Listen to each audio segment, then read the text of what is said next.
In the recent episode, as Choi and Soo-yeon embarked on their first date, an unexpected twist unfolded when Gia made a surprise appearance in the theater. An initial awkward silence enveloped the trio, but Gia swiftly broke the ice, offering a warm smile and a casual greeting. "Hello, I guess you're here to watch the movie." Choi, maintaining courtesy, bowed and responded, "Yes, we met recently, didn't we?" Following this exchange, a lingering awkwardness settled in, marked by tentative smiles. However, Gia's observant gaze soon fell upon Soo-yeon, who was discreetly hiding behind Choi. Sensing the scrutiny, Soo-yeon instinctively concealed herself, prompting Choi to subtly gesture to Gia to keep the encounter discreet. Gia, recalling her earlier conversation with Choi, realized that Soo-yeon was the same girl they had discussed. Overjoyed that her advice had played a pivotal role in the successful mission, Gia couldn't contain her happiness. As Choi and Soo-yeon exited the theater, Gia playfully gestured encouragement to Choi, signifying he should have a fantastic date. Upon stepping outside the theater, Choi couldn't help but feel disappointed that he had encountered Gia on what was supposed to be a special first date. The embarrassment of unexpectedly bumping into someone familiar lingered, complicating the romantic ambience. Observing Choi's discomfort, Soo-yeon curiously inquired, "Hey Sang-woo, wasn't that person Jin's wife just now? It might be a bit forward, but the two of you seem quite close. Did you guys know each other before working in the company?" Rather than providing a direct response, Choi surprised everyone by pulling Soo-yeon into a spontaneous hug. Soo-yeon, caught off guard, couldn't fathom what was happening. To maintain discretion, Choi made a shushing sound in Soo-yeon's ear, successfully diverting the attention. Meanwhile, Jia and Mincheol was approaching from behind as Choi and Soo-yeon, still in close proximity, struggled to contain their blushes. The proximity was so intense that it felt as if their lips might inadvertently touch. Upon Jin's entrance into the cinema hall, Choi hastily pulled away from Soo-yeon, steering the conversation towards a casual remark about the weather, allowing them to navigate past the potentially awkward situation. Subsequently, they decided to continue their evening at a nearby restaurant, but serendipity had other plans. Encountering colleagues from their company once again, the evening took an unexpected turn. Even during their karaoke session, familiar faces seemed to find them. The disappointment deepened and they discovered that a renowned romantic cafe in the vicinity was closed, leaving them with no choice but to indulge in ice cream while taking a stroll. Amidst their casual stroll, Choi noticed something amusing, a bit of ice cream on Soo-yeon's face. Without thinking, he wiped it off and casually licked it. Realizing the unintentional awkwardness of his actions, Soo-yeon couldn't help but express her embarrassment, shouting at Choi for his impulsive move. Despite the lack of exciting options, both Choi and Soo-yeon were reluctant to part ways just yet. Choi, with a smile, suggested, "Now then, shall we go in?" Soo-yeon, caught off guard, blushed and asked, "Go in? Where to go in?" Choi responded, "Of course it would be," and as he spoke, his gaze fell on the building in front of them and it was a motel. Choi found himself momentarily stunned, caught off guard by the sight of the motel building. A mix of confusion and panic crossed his face as he desperately tried to figure out an escape plan. Reacting impulsively, he swiftly grabbed Soo-yeon's hand and guided her toward a nearby claw machine shop. With an awkward smile, he declared, "The place I wanted to go into was this, Relieved that he had spotted the shop adjacent to the motel, Choi believed he successfully averted an uncomfortable situation. As they stood in front of the claw machine shop, Choi grappled with his own conflicting thoughts. He deemed it too early for a first date to venture into such a place, believing they hadn't reached that stage yet. However, little did he realize that, in reality, they had already surpassed that initial stage. Observing Soo-yeon, he misinterpreted her embarrassed expression as disappointment. To remedy the situation, Choi called out to Soo-yeon, gently grabbed her shoulders, and pointed to a fox doll inside the claw machine. He exclaimed, "Manager, do you perhaps remember? That's the fox doll you wanted, right?" Soo-yeon, taken aback, hesitated before denying, "What, me, since when?" Choi reminded her, "Back at the company dinner, you used $50 but still couldn't get it." With determination, he cheerfully proclaimed, "All right, watch me. I'll get you that impertinent fox." Hopeful and eager to showcase his prowess, Choi immersed himself in the claw machine game. Unfortunately, he lost $120 and failed to secure the desired doll. Acknowledging their misfortune, the store owner offered them a similar doll and suggested they could purchase it at a much lower cost, sparing them from further expenses. Choi's carefully planned day continued to unravel. They hadn't watched the movie, the cafes on Choi's list were closed, and his attempt at impressing Soo-yeon fell short. Disappointed and feeling that the date was a total failure, Choi escorted Soo-yeon to her apartment. Nervously, he apologized, "I am sorry. Honestly, today's date wasn't fun, was it? This wasn't what I had in my mind, I wanted to make it more enjoyable." "I am sorry." Soo-yeon, calm and composed, surprised him with her response, "I don't know what you thought about the date, but I enjoyed it. We couldn't watch the movie, the cafe was closed, but I liked the cold noodles somehow. It was thrilling to hide from our colleagues while going on a date. So, I want to say I loved the date, to the extent that I don't want to go back yet." Determined to make amends, Choi promised, "Manager, please look forward to next time. I'll definitely get that fox doll for you." "No, I'll get a way bigger doll for sure." Choi left for his parents' home that evening, feeling happy and cheerful. Meanwhile, Soo-yeon sat in her apartment, gazing at the two dolls Choi had given her. The second doll, a reminiscent gift from their college days, amplified her happiness, appreciating the fool like Choi who cared deeply for her. In a different place, at the same time, the movie, Spaghetti Man, played. Jean was peacefully asleep on the couch, while Gia, awake, rested her head on Jin's lap. The unfolding situation for Gia stemmed from a single phone call from her sister. An evening at the theater with Jean, initially intended for watching a movie, took a peculiar turn. Gia quickly realized that the chosen movie was incredibly dull, and she suspected her sister, Jimin, had intentionally egged her on to watch this uninspiring film. Following this unexpected disappointment, at 4 p.m., Jean inquired about Gia's plans. Responding with resilience, Gia declared, "I'm watching another movie. The one we endured earlier doesn't even qualify as a movie, so it's time for the real deal. Feel free to do as you please if you don't want to watch." Thus, the two-person movie party reconvened, the reasons for their gathering unknown even to themselves. During this unconventional movie marathon, Jean, adopting an unusual movie-watching snack choice, munched on carrots and cucumbers as if they were French fries. Surprisingly, Gia found herself unconsciously mirroring his eating habits, influenced by the ongoing movie. They seamlessly transitioned from one movie to the next, eventually finding themselves immersed in a third film. The culmination of this cinematic experience left them in a peculiar situation. Gia, who had been absorbed in the movie, suddenly realized she had fallen asleep. The awkwardness intensified as Jean, too, woke up unexpectedly. Gazing at Gia, he inquired, "Are you awake? Did you sleep well?" Reacting swiftly to the wake-up call, Gia sat up and began stretching her body. Curious about the duration of her slumber, she asked Jean, "How long have I been sleeping like that?"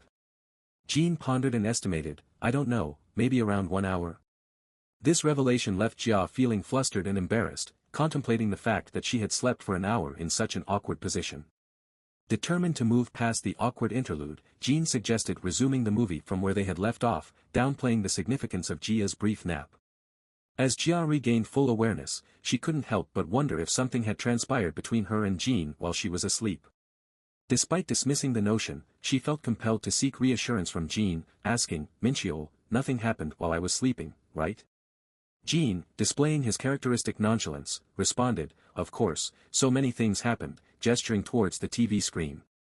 He added, "You know this part of the movie can be a little confusing, but if you watch it carefully, it's understandable." Gia experienced a mix of relief and disappointment, contemplating the enigmatic nature of Jean Mincheol. Above all, she recognized that he was a person of limited expressions, making it challenging to decipher his thoughts. The only instance where Jean exhibited a different expression was when Gia proposed they exercise together. This revelation stirred strong emotions within Gia, realizing that, for Jean, exercising held more significance than her. The disparity in their efforts left her feeling like the sole bearer of inconvenience. She, who initiated plans, outings, even kisses and proposals, began to sense a growing irritation. In a playful attempt to alleviate her vexation, Gia teasingly poked Jin's hand with her feet. When questioned about her actions, she jokingly remarked about the length of her legs. Playfully, she began lifting Jin's t-shirt with her feet, prompting him to inquire about her intentions. Gia cheerfully responded, "Not everything needs a reason, I'm doing it because I want to." Unexpectedly, Jean reciprocated by grabbing her leg, declaring, "I'll do it too."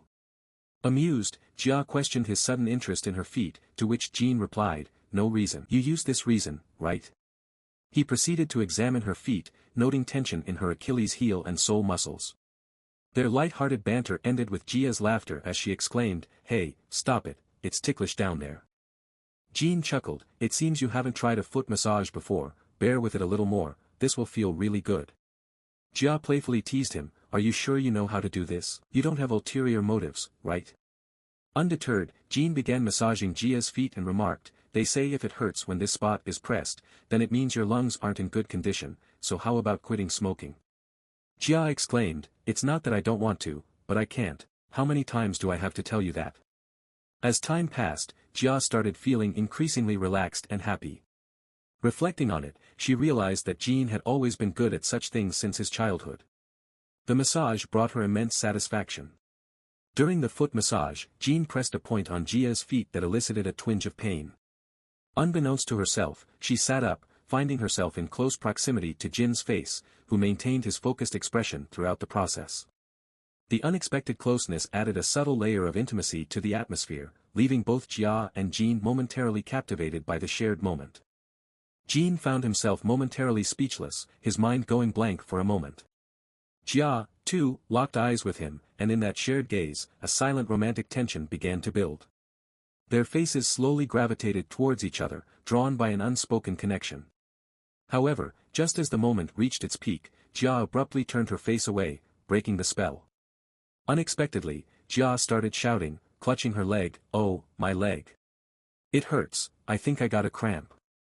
Jean, in a playful tone, remarked, a cramp, then yo. He accompanied his words with cat-like noises, attempting to make light of the situation. For those unfamiliar with the Korean language, the joke hinges on the similarity in pronunciation between cramp and mouse.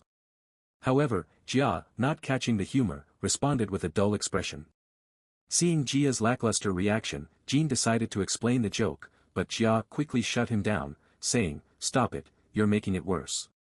While Gia was in the bathroom tending to her leg, she couldn't help but dwell on the embarrassment of the previous moment. She wondered why she always seemed to find herself in such awkward situations. A fleeting thought crossed her mind, entertaining the idea that Jean might enjoy putting her in embarrassing predicaments just to witness her reactions. However, she swiftly dismissed this speculation, realizing that the real issue at hand was the near kiss they had almost shared once again, this time by sheer accident. The charged atmosphere and the subtle distance between Gia and Jean left her contemplating what might have unfolded if she hadn't experienced a cramp at that moment.